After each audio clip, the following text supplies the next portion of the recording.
Hi, I'm Max Kaiser. This is the Kaiser Report. Wow, topsy-turvydom in interest rates.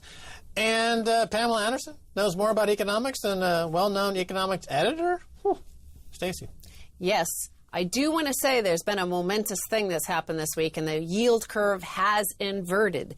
We're not going to go into it in this episode, but it's important to note that that often signals our recession is about to come. It came before the last two big recessions and collapses. And we also did see the G20. We're going to get to that in the next episode. It's all about he said, i.e. Trump, she said, obviously the head of China.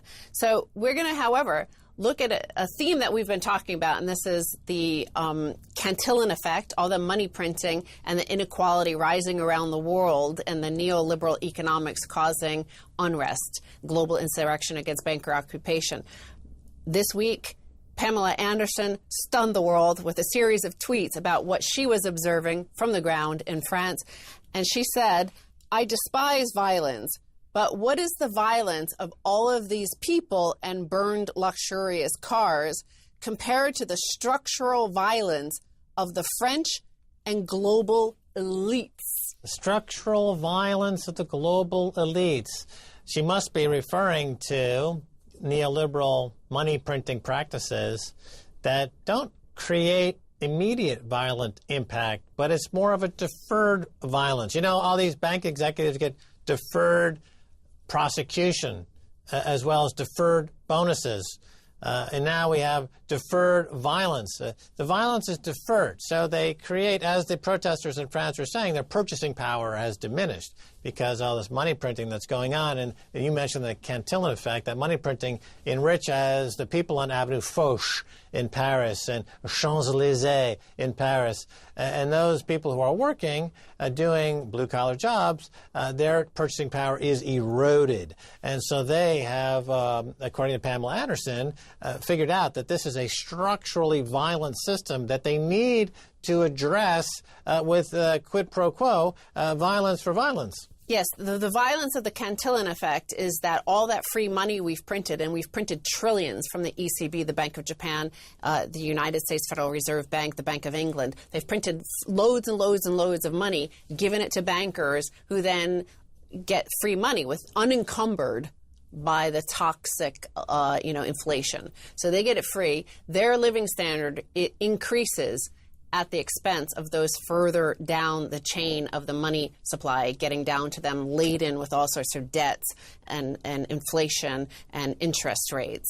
So that's where the violence comes. I actually did see that somebody tweeted some of the graffiti that was painted and tagged on the Arc de Triomphe. It said something along the lines of, "We have beheaded our leaders for less than this, for less than just inflation." Well, you got to love France. The Enlightenment was really embodied, and they had a very robust reaction to monarchy in France and beheaded some kings and then engaged in the Reign of Terror. They invented the guillotine as a way to race through thousands of toffs or aristocrats' beheadings right there in Place de Concorde. And they have that memory fresh. And when leaders need to get spoken to in a serious way, they know what to do. And then she asked another important question. We're providing some of the answers so far in these first few minutes here. But she asked, instead of being hypnotized by the burning images, we have to pose the question, where did it come from? So, of course, most people are hypnotized by the images, by basically the images of the consequences, of the symptoms of something larger. Donald Trump is one of those symptoms of something larger. People are mesmerized and hypnotized by him. MSNBC can't stop talking about him.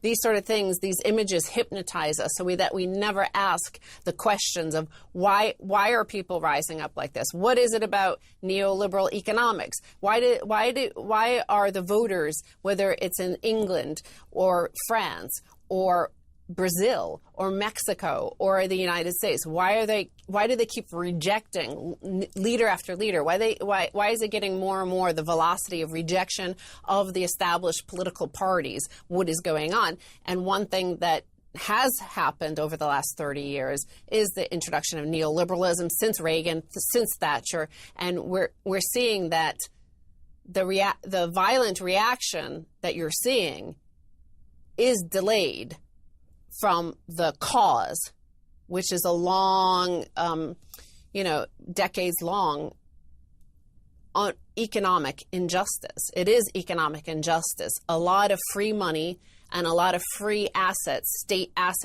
services like the NHS, like prison systems, like the military-industrial complex, they're all being handed to the elites, the friends of the neoliberal elites of the friends of political power. They're getting those contracts to run these services for our population and running away with all the grapes. Right. Pamela Anderson addressing the structural economic violence of this deferred inflation lag that people eventually catch up with and then have a violent reaction to. And you mentioned privatization schemes there, which of course is another way to transfer the assets that were built and paid for via taxes by the population to a rentier class of friends of the central bankers.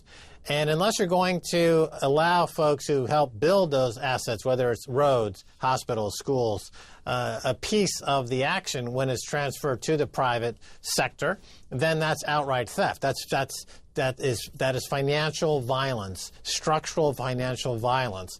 And, this is unfortunately not going to end anytime soon because, as we say on this show many times, you can't taper a Ponzi scheme. So if they try to rectify this central bank violence in any significant way, then that would cause a replay of the global financial crisis, which was, at that time, a reckoning. Trying to match the books a little bit there to match the risk and reward, but that was not allowed to happen. They injected another $15 or $16 trillion, but they just gapped the imbalances Pamela Anderson is pointing to there even wider, and now it's gotten to the point where people are saying, we don't believe you anymore. We're just going to torch these cars. We're going to riot. We're going to act out in this way. And in France, of course, it's the mother of all revolutions, and it's leading the way. So I also want to point out that, there are things we need to do as a society. And part of this, the riots in France started with the tax that has now been rolled back on the gasoline in order to deal with climate change. But one thing that it happened with that is because the neoliberal elite are basically stateless, they're beyond any nation state, the petty little stuff of a nation state. And, it's beyond what Leona Helmsley here of New York had said about it's just only the little people pay taxes. Only the little people are, in fact, subject to any nation state laws at this point. So the burden of many of the things we need, whether it's war, who goes to fight all those wars? Who are the Americans dying in Iraq and Afghanistan? They tend to be from Pennsylvania or Michigan or working class states. Who are the ones that have to pay for the disaster of climate change? It's the poor. It's the people stuck out in the rural areas and things like that. So there is an economic injustice in that sort of terms as well. And the trend is not going to reverse anytime soon. So that's why we have talked about the global insurrection against banker occupation for the last 10 years or more, and it's gathering pace. I'm thinking about Cairo, and the revolution that happened there was also a result of purchasing power collapsing, and the food as a percentage of household expenditure went up past that magical 60% threshold that almost always throughout history triggers a revolution. So then I want to turn to Paul Mason, former economics editor of the BBC and very left-wing, and now he's looking at what happened in Spain this past weekend, and that was in the Andalusia region.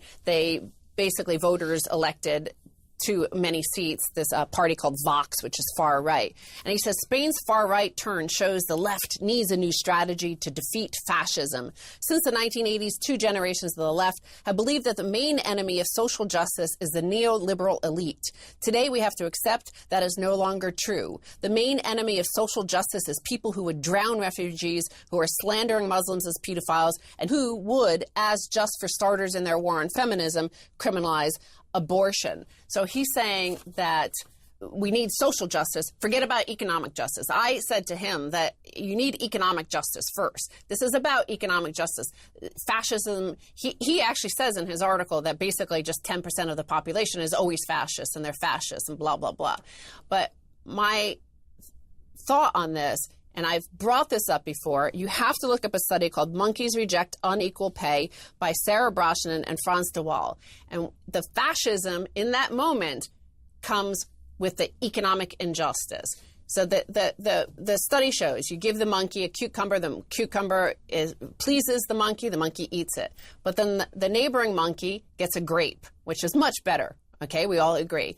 And when that monkey, the first monkey who got the cucumber, sees that, they go ballistic and they resort to violence. They start throwing the cucumbers like nothing satisfies them, and they get really off. And I think that's what we're seeing at this moment, is that we're seeing that a certain select group of people are privileged by the politicians and the central banks.